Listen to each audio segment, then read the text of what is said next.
Assalamu alaikum. Hello students, how are you? Uh, our course is Introduction to Probability and Statistics, and our today's topic is graphical representation.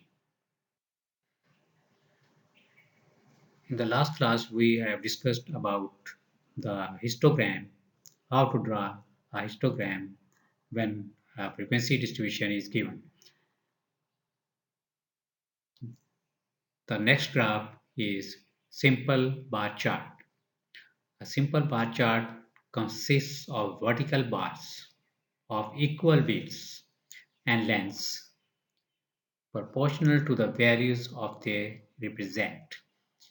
It shows the values of different categories of data as rectangular bars. तो histogram में भी हम जो है वो rectangles draw करते थे और रेक्टेंगल की जो हाइट है वो उस एलिमेंट की फ्रीक्वेंसी होती है, उस डेटा वैल्यू की फ्रीक्वेंसी को शो करते थे हम। तो इसमें भी इस तरह ही है, सेम हम उसी तरह से रेक्टेंगल्स ड्रॉ करेंगे एंड उनकी जो हाइट है, उनकी जो लेंथ है, जो रेक्टेंगल की जो हाइट होगी, that is proportional to the values of the data. And data value जो भी इसकी फ्रीक्वेंसी होगी उसकी हाइट उसके इक्वल होगी।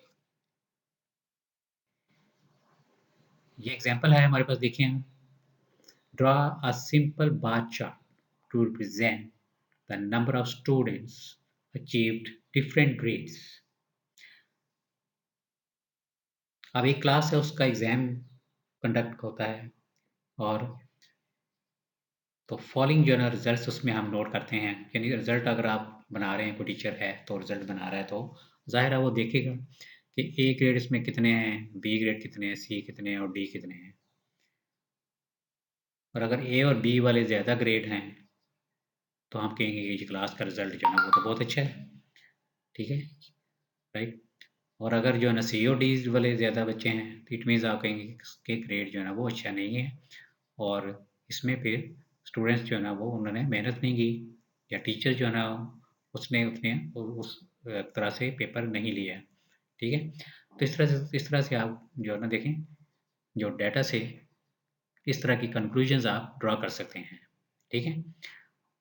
और यही चीज़ जो टेबल में गिवन है, अगर इसको आप ग्राफिकल रिप्रेजेंटेशन में शो करें तो वो आपको क्लियर पता चल जाएगा कि ये ज़्यादा ज़्यादा वो इफ़ेक्टिव होगा और ठीक है, डायग्राम से वो चीज़ मज़ीद क्लियर हो जाती है, ठीक है। आप देखें इस डाटा में देखें आप, टोटल स्टूडेंट्स जो है ना वो ग्रेड जो है ना वो ग्रेड्स हैं और सेकंड जो कॉलम आप देखें, सेकंड रो में जो है ना वो क्या है, नंबर ऑफ टोटल स्टूडेंट्स।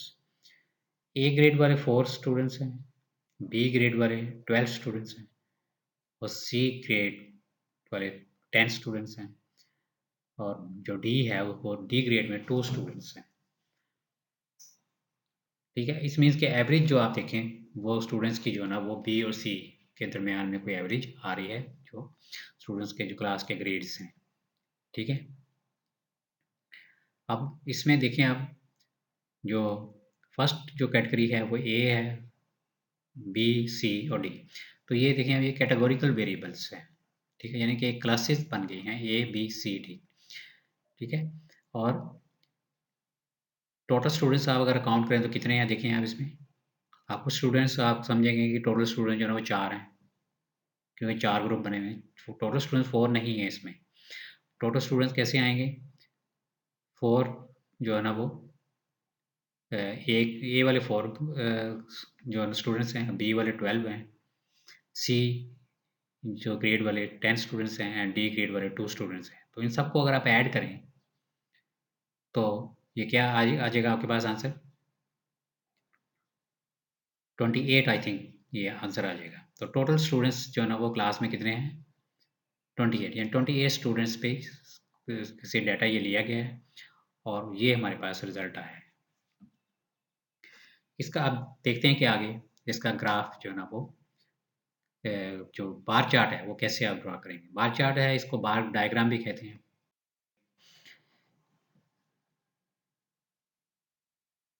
तो ये देखें, इसमें हमने एक्स एक्सिस जो है उसको उसमें ए बी सी डी ये क्यों ये यहाँ ए बी सी डी ये क्या चीज़ है? जो ग्रेड्स हैं, ठीक है? जो कैटेगरी है हमारे पास एक ए कैटेगरी है, एक बी कैटेगरी है, एक सी है और एक डी है और उनकी आगे कॉरेस्पॉन्डिंग फ्रीक्वेंसीज है, यानी कि नंबर ऑफ स्टूडेंट्स हैं कितने हैं, ठीक है? तो फर्स्ट जो है ना वो आप इसमें स्केल एक ले लेंगे। स्केल क्या लेंगे आप देखें ना, इसने में 0 to 15 लिखा हुआ है, आपको कैसे पता चलेगा कि 15 तक ही स्केल लेना है? तो इसमें आप देखेंगे जो मैक्सिमम फ्रीक्वेंसी है, जो पिछली आप टेबल में अगर आप देखें, जो मैक्सिमम फ्रीक्वेंसी है वो 12 है। इट मीन्स आपका जो स्केल है वो 12 से ज़्यादा ही होना चाहिए। 12 से अगर 2-3 पॉइंट ज़्यादा ही हो जाए तो वो बेहतर होता है। तो आप स्केल जो है ना वो 2, 4, 6, 8 अप टू 16 भी ले सकते हैं या 14 ले लें आप, ठीक है? और इधर जो स्केल है वो देखें 5 लिया हुआ है, यानी कि इसने 1 बॉक्स जो है ना वो उसको 1 यूनिट लिया हुआ है और 5 जो बॉक्सेस हैं वो उसमें 5 लिख दिया है। इट मीन्स कि यहाँ पे स्केल जो है ना उसने ले लिया है 5, 10, 15। एक बॉक्स जो है ना 1 यूनिट को शो कर रहा है। अब फर्स्ट जो है ना आपने ए से स्टार्ट करना है। ए जो है ना वो उसकी फ्रीक्वेंसी जो है ना वो 4 है, इसमें यानी कि 4 स्टूडेंट हैं। देयर आर 4 स्टूडेंट्स व्हिच है ग्रेड ए। तो रेक्टेंगल हम जो है ना वो किसी भी विड्थ आप ले लें। एक विड्थ अगर आप लेंगे तो बाकी जो रेक्टेंगल्स है वो उसमें भी वही विड्थ आपको लेनी होगी, ठीक है? क्योंकि अगर विड्थ कम ज़्यादा होगी तो वो ये शो करेगा कि यहाँ पे जो स्टूडेंट्स हैं वो ज़्यादा हैं, ठीक है? तो इसलिए विड्थ आप एक जैसी ही आप इसमें ले लें, ठीक है? तो ए जो है ना वो उसमें 4 स्टूडेंट तो 4 तक इसके रेक्टेंगल बन जाएंगे। फिर थोड़ा-सा गैप लेके उसमें इसमें भी आप स्केल बॉक्सेस क्योंकि ग्राफ पेपर पे तो होते ही हैं, तो आप इसमें भी आप स्केल लेके कर सकते हैं, यानी कि 2 सेंटीमीटर अगर आप फर्स्ट स्पेस गैप इनमें इनके बिटवीन जो गैप्स हैं, इस रेक्टेंगल के बिटवीन जो गैप है, वो 2 सेंटीमीटर का लेते हैं, तो आगे भी 2-2 सेंटीमीटर का ले लें और 1 सेंटीमीटर का आप इसमें ये जो रेक्टेंगल की जो विड्थ है वो 1 सेंटीमीटर ले लें, ठीक है? रेक्टेंगल की विड्थ 1 सेंटीमीटर और जो हाइट है वो क्या होगी? वो नंबर ऑफ स्टूडेंट्स हैं, ठीक है? इस तरह बी का भी ये बन जाएगा ग्राफ और बी के जो नंबर ऑफ स्टूडेंट्स में 12 हैं and C has number of students 10 and 2 students are those which skew grade D. So this graph is known as bar chart और bar diagram. अब हिस्टोग्राम और इसमें क्या डिफरेंस है? हिस्टोग्राम में हम गैप नहीं लेते ना, जो रेक्टेंगल्स है वो साथ साथ आप ड्रा करते हैं, ठीक है? और ये ज़्यादातर कैटेगोरिकल वेरिएबल्स के लिए यूज़ होता है बार चार्ट, ठीक है? तो हिस्टोग्राम जो है ना वो हर किस्म के डाटा के लिए हम ड्रा कर सकते हैं, चाहे वो कैटेगोरिकल वेरिएबल हो, ठीक है, डिस्क्रीट हो या कंटिन्यूस हो, सबके लिए वो ड्रा कर सकते हैं। Now students, next to the multiple bar chart. A multiple bar chart shows two or more characteristics of a variable in the form of grouped bars. This is a good device for comparison of two or more kinds of information. अब जैसे कि नाम से ही पता चल रहा है कि ये multiple bar chart, it means के यहाँ पे मल्टीपल थिंग्स होंगी जिसको हम बार चार्ट से शो करेंगे, that is known as multiple bar chart. यानी कि एक एक ग्रुप के लिए हमें दो चीज़ें रिप्रेजेंट करनी हो, उसकी दो क्वालिटीज शो करनी हो, ठीक है? यानी एक क्वांटिटी है आपके पास, उसकी दो क्वालिटीज़ अगर हमने शो करनी हो तो उसके लिए फिर ज़ाहिर है दो या तीन क्वालिटीज़ भी हो सकती हैं, ठीक है? आगे हम देखेंगे। तो उसके लिए मल्टीपल बार चार्ट हम यूज़ करते हैं, ठीक है? तो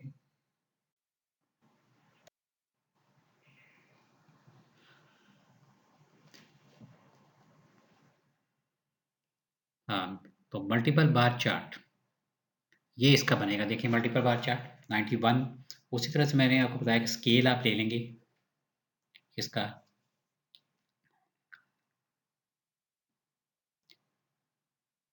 जो स्केल है वो ले लेंगे हम इसका जो मैक्सिमम वैल्यू है, जो हमारे पास ऑलमोस्ट 12,000 से ज़्यादा ही आ रही थी, स्केल आप फिर अगर आपने 2000 का लिया है तो वो 14,000 तक आइएगा। 91 में आप देखें जो एक्सपोर्ट है वो ऑलमोस्ट 8,000 के करीब है। ठीक है, एक्सपोर्ट एक्सपोर्ट जो है ना वो 4,000 से ज़्यादा है, और जो इम्पोर्ट है वो ऑलमोस्ट 8,000 है। तो ये इसका इसी तरह से बार चार्ट बन जाएगी। इसमें आप देखें 1 सेंटीमीटर का डिफरेंस उसने रखा हुआ है।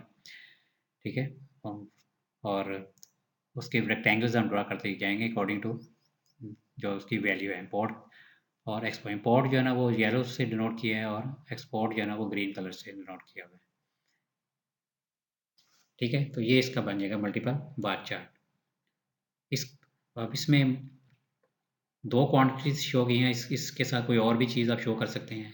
या 91 में अगर आप एक और क्वांटिटी ले लें, ठीक है, तो वो भी आप इसमें साथ इसके शो कर सकते हैं। ठीक है, दो या ज़्यादातर ये 3 क्वांटिटी तक ये ज़्यादा सूटेबल रहेगा। ठीक है, अगर 3 से ज़्यादा हो जाती हैं तो फिर वो इतना ग्राफ जो है ना वो सूटेबल नहीं होगा, इतना अच्छा नहीं वो आएगा। Next is component bar chart. So a component bar chart is an effective technique in which each bar is divided into two or more sections, proportional in size to the component part of two being displayed by each other. तो component bar chart इसमें भी हम एक value के corresponding या एक categorical variable के corresponding हम 2 या 3 से ऐसे भी ज़्यादा चीज़ों को रिप्रेजेंट कर सकते हैं। ठीक है, तो बार चार्ट में या मल्टीपल बार चार्ट में तो हमने ये किया था कि दो क्वांटिटीज के लिए दो अलग अलग रेक्टेंगल्स बना देते। तो कंपोनेंट बार चार्ट में रेक्टेंगल एक ही होगी, लेकिन उसी रेक्टेंगल में हम दो तीन उसके पोर्शन बना देंगे, और वो शो करेगा कि इसमें इस क्वांटिटी में जो वेरिएबल में ये तीन चीज़ें शो करेगा। ठीक है, ये देखें एग्जांपल से आपको क्लियर होगा। Draw a component bar chart for the following data. Year इसमें भी देखें 91 ही है, उसी तरह से जैसे उस लास्ट एग्जांपल में था। 91 में व्हीट प्रोडक्शन जो 34 है, बार्ले 18 है, एंड ऑइट्स जो 27 है, और टोटल इनका 79 उसने कर दिया हुआ है। टोटल ना भी किया हो तो आपने टोटल आपको फिर भी करना पड़ेगा। ठीक है, क्योंकि हमने इसका ग्राफ प्लॉट करना है। ठीक है, अब 91 में आप देखें वेट भी है, बार्ले भी है, और ऑइट्स भी है, और इस तरह 92 में भी 93 एंड 94। तो इसमें ये चीज़ें देखें, 4 क्वांटिटीज़ जो है ना वो गिवन है। हर ईयर जो है ना उसके लिए, यानी एक 91 है, अगर ये कैटेगोरिकल वेरिएबल है तो इसमें 3 क्वांटिटीज़ आपने रिप्रेजेंट करनी है हर साल में। तो अगर आप मल्टीपल बार चार्ट देखेंगे तो उसमें ज़ाहिर है आप देखेंगे व्हीट, पार्ले और ऑइट्स के लिए 3 रेक्टेंगल्स बन जाएंगे। ठीक है, तो मल्टीपल बार चार्ट इसका बन सकता है। ठीक है, बल्कि आप ये एक्सरसाइज में लिख लें, draw a multiple bar chart of this data. Okay, तो अब इसमें देखें हम जो कंपोनेंट बार चार्ट है वो देखें हम कैसे इसको प्लॉट करेंगे। तो 3 क्वांटिटीज गिवन है, तीनों का टोटल कर, अगर नहीं भी गिवन है इस क्वेश्चन में तो आपने टोटल कर लेना है। ठीक है, एंड आप देखें 91 इसका जो टोटल जो प्रोडक्शन वेट बार्ले ऑयल्स की जो टोटल प्रोडक्शन है वो 79 है। 92 में total is 81, and in 93 the total is 86, and in 94 the total is 92. ठीक है। तो ये टोटल हमने इसलिए किया कि इससे हमें ये पता चलेगा कि हमने जो फ्रीक्वेंसी स्केल क्या लेना है। आप देखें ना टोटल 92 आ रहा है, इट मीन्स कि आप का स्केल जो है ना वो जो 92 से ज़्यादा ही होना चाहिए। आप 100 तक ले लें, यानी 10-10 का डिफरेंस ले लें, 10, 20, 30 along y axis. Frequency is always along y axis. और जो ईयर्स हैं इसमें गिवन है वो एक्स एक्सिस पे लिखेंगे, जिस तरह से लास्ट एग्जाम्पल में था। तो अब देखते हैं कि इसका क्या बनेगा, कंपोनेंट बार चार्ट कैसे बनेगा। Component bar chart, years are along x-axis and the total production is along y-axis. Three things: wheat, barley and oats. wheat जो है उसका कलर पिंक है और बार्ले जो है ये जामन कलर है एंड ऑइट इज ग्रीन कलर। तो इसमें देखें आप 91 में हमने, क्योंकि तीन चीज़ें हैं, wheat, बार्ले एंड ऑइट्स, तो वेट जो है उसका आप देखें जो फ्रीक्वेंसी उधर थी, जितनी फ्रीक्वेंसी वहाँ पे है वो हमने यहाँ पे रिप्रेजेंट उसकी हाइट कर दी है। ठीक है, ठीक है, जो भी इसके पीछे आप देखें वैल्यू क्या थी वही वैल्यू यहाँ पे उसकी हाइट शो कर दी हमने। ठीक है, और उसके बाद जो बार्ले है वो उसके बाद नेक्स्ट जो है ना उसमें ऐड कर लें आप। जैसे उसकी वैल्यू है अगर 34 है 37 है, तो उसमें जितनी वैल्यू आप उसकी बार्ले की ऐड करेंगे तो उसकी वैल्यू ऑलमोस्ट दोनों को ऐड करेंगे तो आ जाएगा अप्रोक्सीमेट ये 52-53 आ जाएगा आई थिंक। उसके बाद नेक्स्ट जो है वो जो ऑइड्स अगर आप ऐड करें तो उसकी वैल्यू अगर आप ऐड करें तो वो टोटल हो जाएगा 80। ठीक है, तो एक वैल्यू जहाँ पे एंड होगी दूसरी वैल्यू वहाँ से स्टार्ट हो जाएगी और उसकी हाइट रेक्टेंगल की बढ़ती जाएगी। ये इसी तरह से है जैसे कि आप एक बॉक्स है उसके ऊपर एक और बॉक्स रखते हैं फिर एक और बॉक्स, तो हाइट इंक्रीज होती जाएगी। तो टोटल हाइट आप फिर कैलकुलेट कर लेंगे, टोटल हाइट जो है ना वो सबका सारे बॉक्सेस का टोटल होगा। तो इस तरह से ये हम कंपोनेंट बार चार्ट ड्रा करते हैं। ठीक है, इस तरह से देखें 92 भी ड्रा किया हुआ है, 93 और एंड 94 को भी ड्रा किया हुआ है। Next is another type of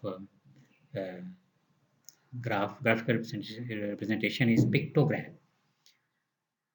pictogram जैसे कि पिक्चर से रिलेटेड है, तो हम इसमें ये करेंगे कि हर क्वांटिटी को एक पिक्चर से शो कर देंगे। ठीक है, यानी कि जो फ्रीक्वेंसी है वो पिक्चर से शो कर देंगे, कितनी इतनी पिक्चर्स हैं। एक पिक्चर हम शो कर देंगे 100 लोगों के 100 लोगों के लिए हैं, तो दो पिक्चर होंगे, इसका मतलब 200 लोग हो जाएंगे। तो पिक्चर से हम शो करेंगे जो फ्रीक्वेंसी है। A pictogram is a popular device for portraying the statistical data by means of small symbols।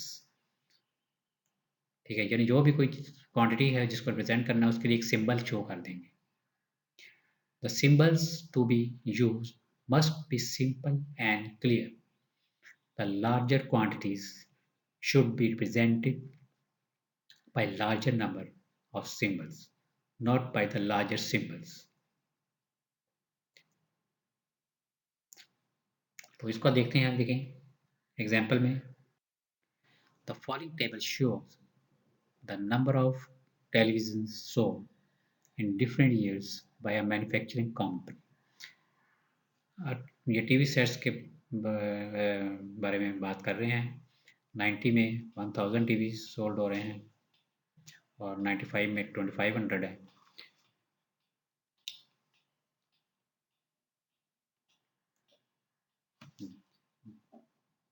90 में 1000 है, 95 में 2500 है एंड 2000 में 1500 है and then 500 and 3000 TVs are sold।